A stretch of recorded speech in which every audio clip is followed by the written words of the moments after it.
One of the things that I wrote about in my newsletter this week is this quote from Marianne Evans, or as you may know her, George Eliot, which says, "It is never too late to be what you once might have been." I think that so often because we are inundated in a capitalist system and because youth and creatives who are wonderkins are really rewarded, right? Like that's what always makes the headline. So-and-so wrote a book when they were 21, so-and-so became a bestseller when they were 22.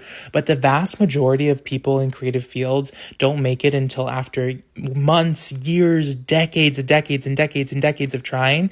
And their work is just as valid and perhaps even a little more like human and textured because they've like lived an entire life.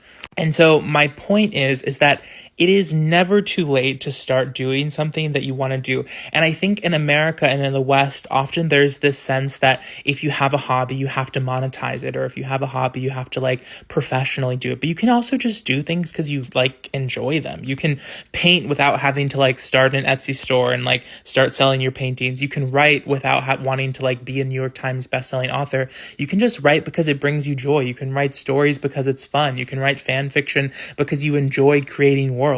But my point is that if you do have big ambitions for yourself, it is never too late to start. So many writers get started quite late in life. So many creatives get started quite late in life because so many of them have so many real world obligations to do first, like school and raising a family and paying off debts.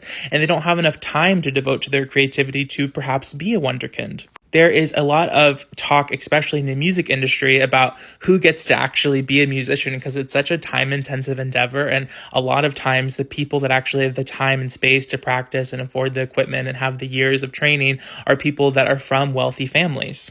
Because most people don't have the time to like sit and learn the guitar or learn the piano because they're working full-time at their job just trying to make ends meet.